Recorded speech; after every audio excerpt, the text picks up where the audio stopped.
गुरुचरित्र वाचायची इच्छा आहे पण वेळ नाही. 9 दिवस म्हणा हे कवन. यंदा नोव्हेंबर 27 ते 4 डिसेंबर दत्त नवरात्र असणार आहे.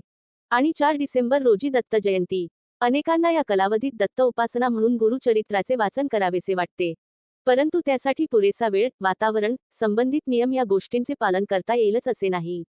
अशा वेळी मनोभावे केलेली दत्त प्रार्थना सुद्धा गुरुचरित्र वाचनाची अनुभूती देईल. याबाबत ते त्यांच्या दत्त मंदिरातील आठवण आणि दत्त कवन दत्त भक्तांसाठी देत आहेत. आमच्या शिरपूर येथील दत्त मंदिरातील दर गुरुवारची संध्याकाळ, दिवेलागणीची वेळ, पंचपदी म्हणून भजन संपवून भक्त महिला भजनी मंडळ घरी जायला म्हणून उठू लागत तेव्हा माझी आई श्रीमती विजया वासुदेव गाडगीळ आपल्या गोड स्वरात हा झरा हमखास म्हणायची.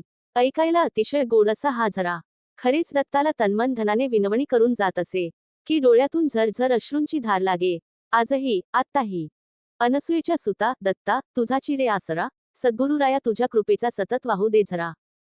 कपट वेश धरुनी गुरु तुम्ही, अत्री घरी आले, पतिव्रतेच्या पुण्याईने बाळ तिथे झाले, भक्तासाठी जन्मही तुमचा, भक्ता उद्धारा.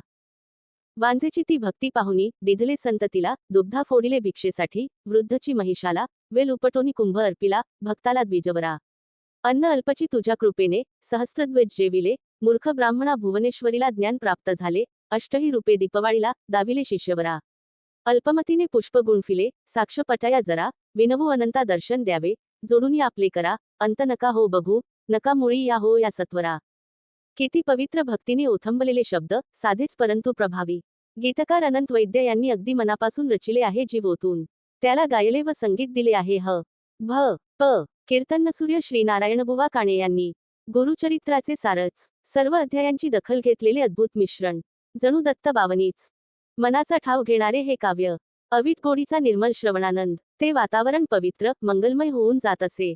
ही आळवणी अगदी मनापासून असल्याने वेगळी प्रार्थना करायलाच नको, एक दिव्य अनुभव. गुरूंच्या चरणाशी मन एकरूप होते. भक्तीने भरलेले व भारावलेले ते सूर. किती सुंदर ही स्वरपूजा. सर्वांग मोहरून आल्याशिवाय राहणार नाही.